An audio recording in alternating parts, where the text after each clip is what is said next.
संघात्मक व्यवस्था को फिर से आगे बढ़ाते हैं।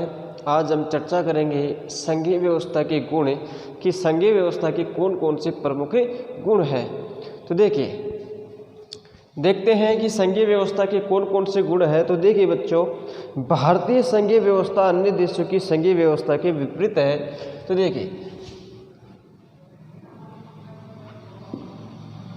संघीय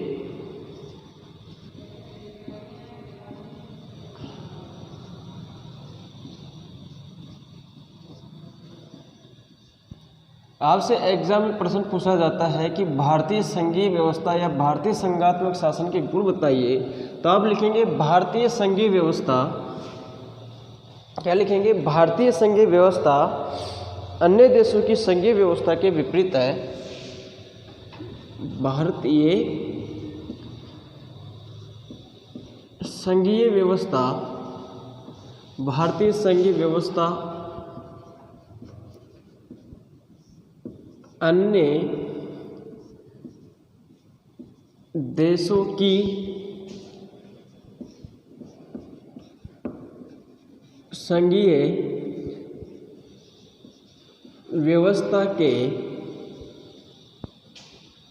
व्यवस्था के विपरीत है। अतः इसके निम्नलिखित गुण हैं। निम्नलिखित गुण है। प्रश्न आता है संघीय व्यवस्था के गुण बताइए, भारतीय संघीय व्यवस्था के गुण बताइए। तो लिखना है कि भारतीय संघीय व्यवस्था अन्य देशों की संघीय व्यवस्था के विपरीत है। अतः इसके निम्नलिखित गुण है। इसके निम्नलिखित गुण है। देखिए, पहला गुण की चर्चा करते हैं। तो पहला गुण क्या है भारतीय संघीय व्यवस्था का? तो देखिए बच्चों, भारतीय संघीय व्यवस्था का पहला गुण है भारतीय संघीय व्यवस्था एकता व अखंडता पर आधारित है। पहला गुण देखिए, भारतीय संघीय व्यवस्था एकता व अखंडता पर आधारित है।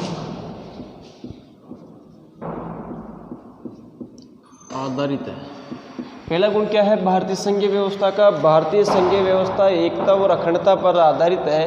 कहने का मतलब पूरा देश जो भिन्न भिन्न संस्कृति वाले लोग हैं, अनेक समुदायों धर्मों को मानने वाले लोग हैं, वो एकता के सूत्र में बंधे रहे, ऐसी भारतीय संघीय व्यवस्था है। दूसरा गुण है भारतीय संघीय व्यवस्था का कि भारतीय संघीय व्यवस्था स्थानीय संस्थाओं को प्रोत्साहन देती है। भारतीय संघीय व्यवस्था स्थानीय संस्थाओं को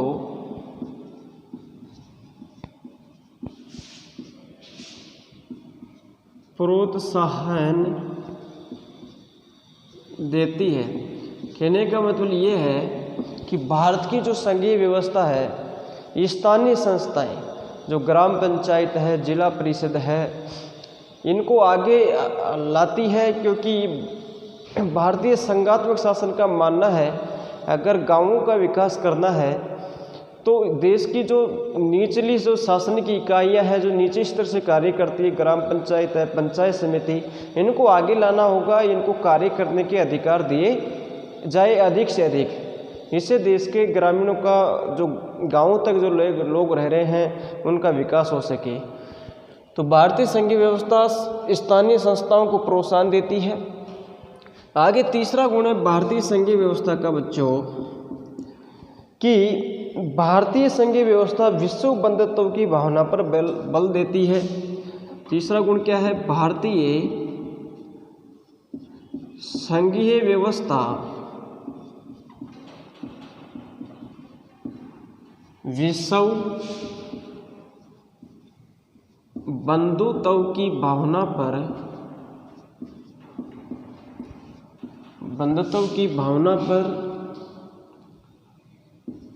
पर बल देती है। इसका मतलब ये है कि भारत का शासन ये कहता है कि जिस प्रकार से भारत में अनेक धर्मों और समुदायों के लोग मिलजुल कर रहते हैं, उसी प्रकार सभी देशों के नागरिक मिलजुल कर रहे। भारत सभी देशों के साथ प्रेम, भाईचारे, बंधुत्व की भावना से व्यवहार करेगा। चौथा गुण है भारतीय संघात्मक शासन का बच्चों। क्या है? भारतीय संघीय व्यवस्था शक्तियों का पृथक्करण करती है। भारतीय संघीय व्यवस्था शक्तियों का पृथक्करण करती है। शक्तियों का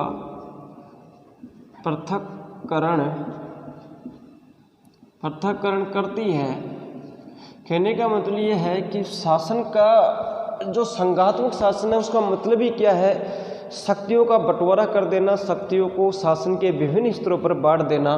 तो भारतीय संघात्मक व्यवस्था का, भारतीय संघीय व्यवस्था का एक प्रमुख गुण है कि भारतीय संघीय व्यवस्था शक्तियों का पृथक्करण करती है। कहने का मतलब शासन के स्तरों के आधार पर शक्तियों को बांट देती है। इससे अलग अलग संस्थाओं के, सरकार के जो प्रतिनिधित्व हो, चाहे सरकारी तंत्र हो, सभी लोगों का जो सरकार चलाने में कार्य कर रहे हैं उनका अलग अलग शक्तियाँ उनको प्राप्त होती है। अलग सभी अपनी अपनी शक्तियों का प्रयोग करते हुए देश की जो शासन व्यवस्था है उसको चलाते हैं। ठीक है, तो भारतीय संघीय व्यवस्था शक्तियों के पृथक्करण करती है, शक्तियों का बंटवारा करती है, जिसको हम आगे अध्ययन करेंगे कैसे करती है। पांचवा गुण है भारतीय संघात्मक शासन का। भारतीय संघीय व्यवस्था छोटे व निर्बल राज्यों के लिए उपयुक्त है। भारतीय संघीय व्यवस्था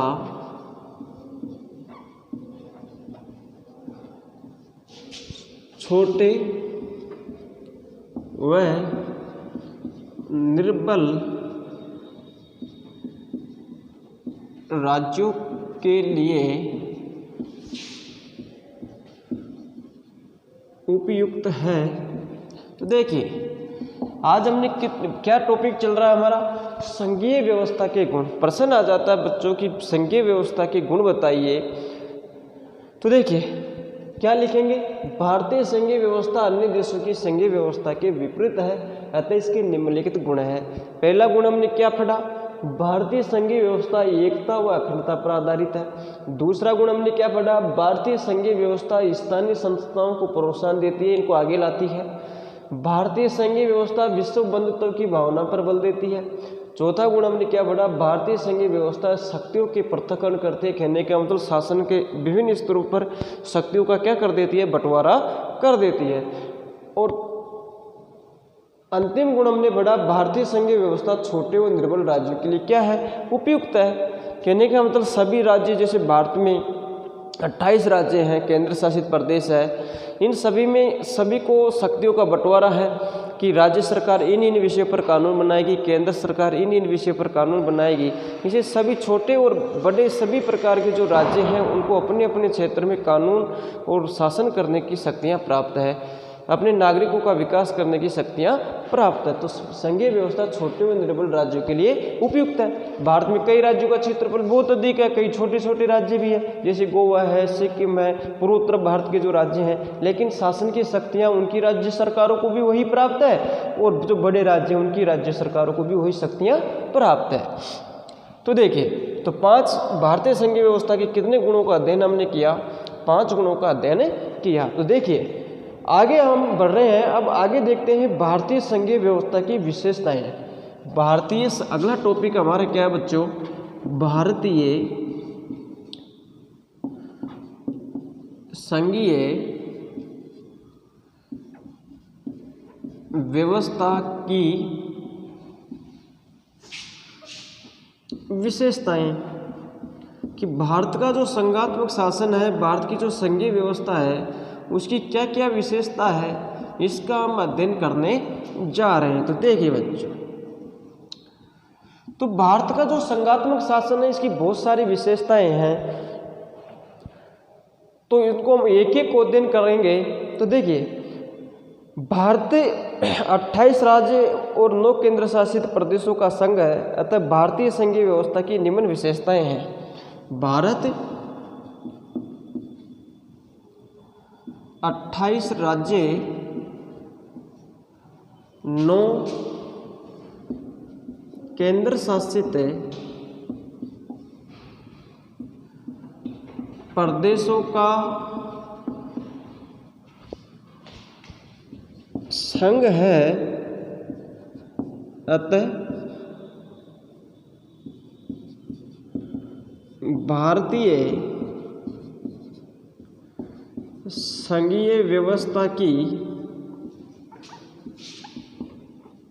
भारतीय संघीय व्यवस्था की निम्नलिखित विशेषताएं हैं। भारतीय संघीय व्यवस्था की विशेषताओं का हम अध्ययन कर रहे हैं। भारत 28 राज्य 9 केंद्र शासित प्रदेशों का संघ है, अतः भारतीय संघीय व्यवस्था की निम्नलिखित विशेषताएं हैं। समझिए आई बात। सबसे पहली जो विशेषता है हम उसका अध्ययन करने जा रहे हैं भारतीय संघीय व्यवस्था की। तो पहली विशेषता भारतीय संघीय व्यवस्था की क्या है?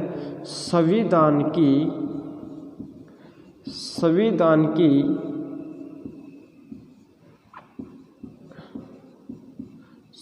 की सर्वोच्चता। भारतीय संघीय व्यवस्था की पहली विशेषता क्या है बच्चों? संविधान की सर्वोच्चता। कहने का मतलब भारत का जो शासन है, यहाँ की जो सब कुछ व्यवस्थाएं हैं भारत के संविधान के अनुरूप ही चलती है। संविधान को आप सब जानते हैं, कानूनों का संग्रह है, जिसको क्या कहा जाता है? संविधान कहा जाता है। और संविधान के द्वारा उस देश की क्या चलाई जाती है? शासन व्यवस्था चलाई जाती है। तो कानूनों नियमों का संग्रह ही क्या कहलाता है? संविधान। और आपको पता है भारत का संविधान कब लागू हुआ? 26 जनवरी 1950 को। तो भारतीय संघीय जो शासन व्यवस्था है, भारत का जो संघात्मक शासन है, इसकी पहली विशेषता क्या है? संविधान की सर्वोच्चता। कहने का मतलब भारत में संविधान ही क्या है? सर्वोच्च है। संविधान क्या है? सर्वोच्च है। तो देखिए, भारत का संविधान देश का सर्वोच्च कानून है। भारत का संविधान देश का सर्वोच्च कानून है। भारत का संविधान देश का क्या है? सर्वोच्च कानून। कहने का मतलब इतने भी जो कानून है किस में लिखे हुए हैं? संविधान में लिखे हुए हैं। संविधान में लिखे हुए हैं। इसके अनुरूप ही देश की कानून व्यवस्था, शासन व्यवस्था चल रही है। आगे, देश की संसद को शासन की शक्तियां संविधान से ही प्राप्त होती है।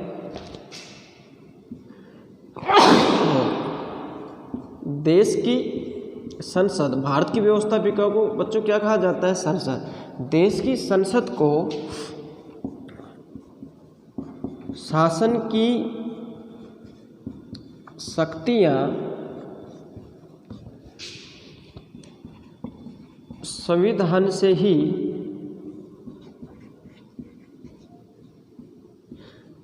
से ही प्राप्त होती है। भारत की शासन आपको सबको पता है सरकार के कितने अंग होते हैं बच्चों? 3 अंग होते हैं। व्यवस्थापिका होती है, कार्यपालिका होती है और न्यायपालिका होती है। तो भारत की जो व्यवस्थापिका है उसको क्या कहा जाता है बच्चों? संसद कहा जाता है। और भारत की जो संसद है उसको जो कानून बनाने की इतनी भी शक्तियाँ प्राप्त होती है, शासन योजना बनाने की शक्तियाँ प्राप्त होती है, शासन को क्रियान्वित करने की शक्तियाँ प्राप्त होती है, उनको ये सारी शक्तियाँ कौन प्रदान करता है?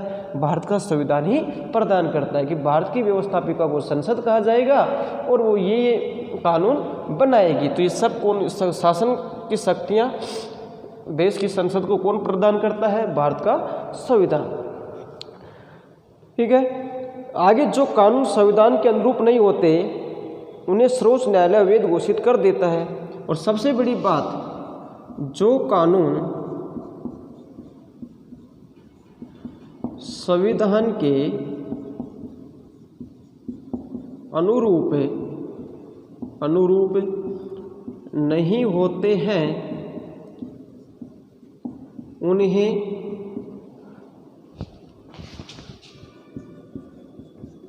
सर्वोच्च न्यायालय कहाँ है? भारत का सर्वोच्च न्यायालय नई दिल्ली में। सर्वोच्च न्यायालय अवैध घोषित कर देता है, अवैध घोषित कर देता है। कहने का मतलब यह है भारत का सबसे बड़ा कानून कौन है? संविधान है। और संविधान संसद को क्या अधिकार देता है? कानून बनाने की शक्तियाँ देता है। अब संसद कोई कानून बना रही है और उनमें संविधान का उल्लंघन कर रही है और सर्वोच्च न्यायालय को ऐसा लगता है कि संसद ने संविधान की जो गरिमा है, संविधान की जो रूपरेखा है, संविधान के जो अधिकार है उसका उल्लंघन कर दिया है, तो सर्वोच्च न्यायालय को ये अधिकार है कि संसद के द्वारा बनाए गए कानूनों को क्या कर देगा? अवैध घोषित कर देगा, उनको समाप्त कर देगा। ठीक है, आगे देखिए, अवैध घोषित कर देता है। राष्ट्रपति राज्यपाल को संविधान के अनुरूप ही कार्य करने की शपथ, राष्ट्रपति राज्यपाल को